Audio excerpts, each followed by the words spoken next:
YouTube channel medical इन nurses साहब। Notification तो almost सब लोग देख चुके हैं, जिनके फॉर्म भर गए होंगे बहुत अच्छी बात है, जिनके रह गए हैं तो प्लीज़ आपके पास ऑलरेडी है जो ज़्यादा टाइम नहीं बचा है। आज ऑलरेडी 18 मई है जो हो गया है, 23 मई है जो लास्ट डेट आपकी रहने वाली है। btscbihar.government.in की वेबसाइट पर जाइए और अपना है जो आप लोग फॉर्म फिलअप कीजिए। सफारी के ब्राउज़र से फॉर्म फिलअप करने की कोशिश ना करें, क्रोम से भरें, then it will be better. तो यहाँ पर ये नोटिफिकेशन आपको रिमाइंड कराने के लिए बस रिकॉर्ड किया गया है कि जो लोग 25 अप्रैल से फॉर्म भर रहे हैं उनके लिए लास्ट डेट 23 अप्रैल है। आज ऑलरेडी 18 अप्रैल हो गई है, क्योंकि इतनी ज़्यादा पोस्ट है जो नर्सिंग वालों की कहीं पर भी नहीं निकाली जाती हैं। तो 11,389 प्लस वैकेंसी है यहाँ पर। तो जिन भी लोगों ने अभी तक फॉर्म फिलअप नहीं किया है प्लीज़ फॉर्म फिलअप कीजिए। एज लिमिट 21 साल मिनिमम है और 37 साल जनरल कैटेगरी के लिए है जो मैक्सिमम एज लिमिट है। अदर कैटेगरी के लिए है जो यहाँ पर एज रिलैक्सेशन भी दिया गया है।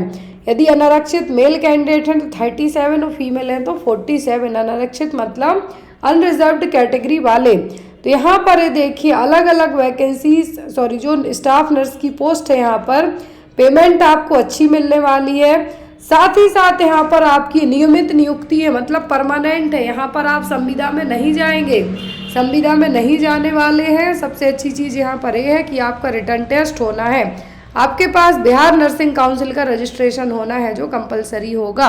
यदि आप अदर स्टेट से भी अप्लाई करते हैं तो आप अप्लाई कर सकते हैं, बट यदि आप एग्ज़ाम क्लियर कर लेते हैं देन आफ्टर आपसे बिहार नर्सिंग काउंसिल का रजिस्ट्रेशन मंगाया जाएगा। क्लियर है। अब यहाँ पर ये देखिए कि किस कैटेगरी के लोगों को कितनी क्या फीस है जो लगने वाली है, तो आप लोग ये चीज़ देख चुके होंगे। यहाँ पर मैं बता दूं कि आपको पढ़ना क्या क्या है। तो यहाँ पर ये पेमेंट वगैरह बताया गया है। पढ़ना है आपको क्योंकि सीबीटी होना है, आपका सीबीटी होने वाला है, आपका कंप्यूटर बेस्ड टेस्ट होगा। तो यहाँ पर बीटीएससी के through computer based test ANM वालों के लिए हुआ था, बहुत ही ज़बरदस्त पेपर आया था। आप लोग पेपर ज़रूर देखना, 4 सेट में पेपर हुआ था, वो अपडेटेड है।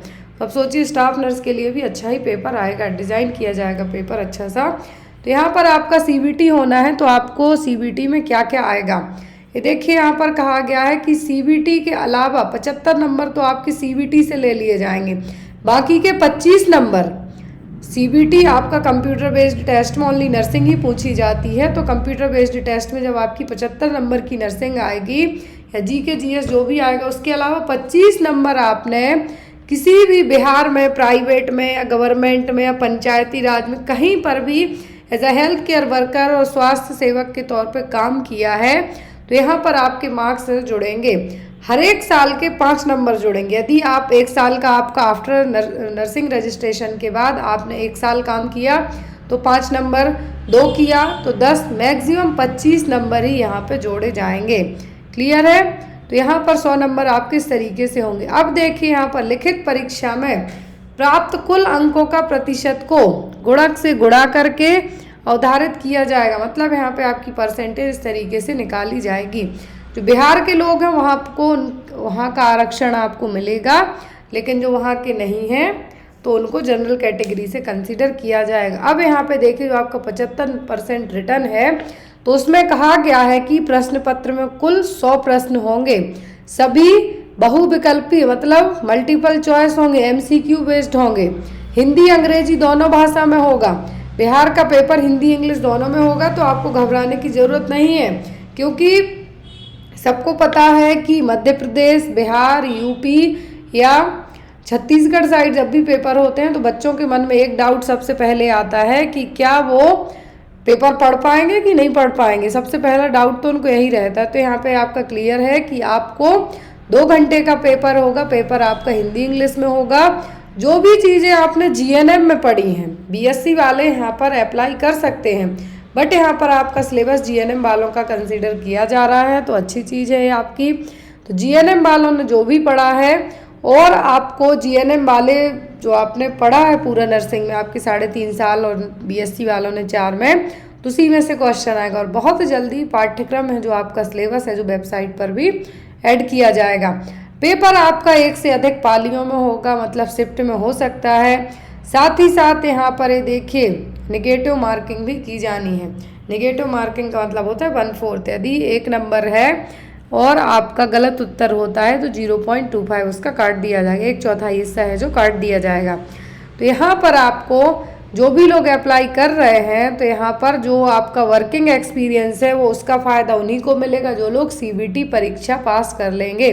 ऐसा नहीं है कि आपका CBT पास नहीं हुआ है और वो आप चाहो कि आप डायरेक्ट है जो अपना कार्य अनुभव लेके चले जाएं, तो नहीं है। आपने एग्ज़ाम दिया, आपके मार्क्स यदि कम आते हैं तो आपके CBT मार्क्स कम आने के कारण, मेरिट में नंबर कम आने के कारण, आपने इवन 5 साल भी हॉस्पिटल में काम किया होगा तो आप पास वाली कैटेगरी में कंसीडर नहीं होंगे। आपका जो एक्सपीरियंस है वो 25 अप्रैल तक की कैटेगरी का ही कंसीडर होगा। जो भी लोग अप्लाई कर रहे हैं तो यहाँ पे आपको पूरे डॉक्यूमेंट्स दिए गए हैं कि आपको क्या क्या लगने वाला है। क्लियर है? और जो लोग यहाँ पे अप्लाई कर रहे हैं, स्पेशली आपका जो, यदि आप विकलांग कैटेगरी से या किसी अदर कैटेगरी से अप्लाई करते हैं तो आप अपने जो रिसेंट के डॉक्यूमेंट्स हैं, जो आपका मेडिकल है वो रिसेंट का बनवा के लगवाइए, जो ज़्यादा बेटर होगा। आफ्टर दैट आपको कोई भी प्रॉब्लम नहीं होनी चाहिए। तो आपका ये जो यहाँ पर अनुभव प्रमाण पत्र है वो इस तरीके से बनवाया जाएगा, फॉर्मेट दिया गया है, मैंने यहाँ पे वही मांगा है, तो आपको चेक कर लेना है। अब आप लोग तैयारी कैसे कर सकते हैं, तो मेडिकल एंड नर्सेज आपकी क्लासेस डेली होती हैं ऑलमोस्ट। मेडिकल एंड नर्सेज आपकी तरफ से PDFs भी हैं अलग अलग स्टेट वाइज, साथ में आपको सीरीज़ है, मॉडल पेपर हैं, बुक्स हैं, जिससे भी आप पढ़ना चाहते हैं पढ़ सकते हैं। कोई भी डाउट रह जाए तो बेझिझक होकर पूछ भी सकते हैं। Thank you.